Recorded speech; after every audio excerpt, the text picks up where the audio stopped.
বিধানসভা নির্বাচনকে সামনে রেখে বিভিন্ন এলাকায় প্রতিনিয়ত দলীয় কর্মসূচি করে যাচ্ছেন ভাঙড় বিধানসভা তৃণমূল কংগ্রেসের প্রার্থী শওকত মোল্লা।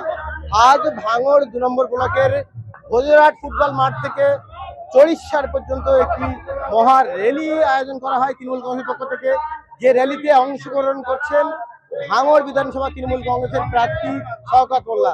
শওকত মোল্লাকে শুভেচ্ছা জানাতে রাস্তার দুই সাইডে প্রচুর মহিলারা তারা কিন্তু দাঁড়িয়ে আছেন ফুল ছোড়ার জন্য, পুষ্পবৃষ্টি করার জন্য, এবং তিনি সাধারণ মানুষের কাছে ছুটে যাচ্ছেন ও আশীর্বাদ নিতে।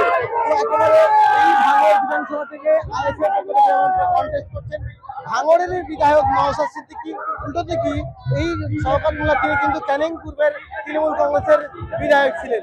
এবার এই বিধানসভা একেবারে হাড্ডাহাড্ডি বিধানসভার লড়াই হতে চলেছে পশ্চিমবঙ্গ মুখ্যমন্ত্রী বিধানসভা। কারণ একদিকে এই ভাঙড় বিধানসভা আইএসএফের গড় পরিচিত ছিল, সেই ভাঙড় বিধানসভাতে এবারে তৃণমূল কংগ্রেসের থেকে প্রার্থী করা হয়েছে ক্যানিং পূর্বের তৃণমূল কংগ্রেসের বিধায়ক ছিলেন শওকত মোল্লা, তাকে কিন্তু এই ভাঙড় বিধানসভাতে প্রার্থী করা হয়েছে। তাই তিনি প্রতিনিয়ত বিভিন্ন এলাকায় কর্মসূচি করছেন এবং আজকে ভাঙড়ের ভোজরাট এলাকা থেকে চড়িষ্যার পর্যন্ত একটি কর্মসূচি করছেন, যেখানে হাজারো তৃণমূল কংগ্রেস তারা কিন্তু আজকে এই র্যালিতে অংশগ্রহণ করছে।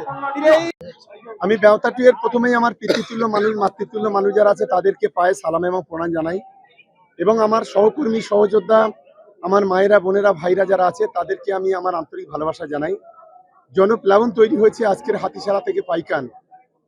এবারে একটাই কথা বলছে ভাঙড়ের সাধারণ মানুষ বলছে তৃণমূল কংগ্রেস জিতছে, এটাই আমার কাছে সবচাইতে বড় পাওনা।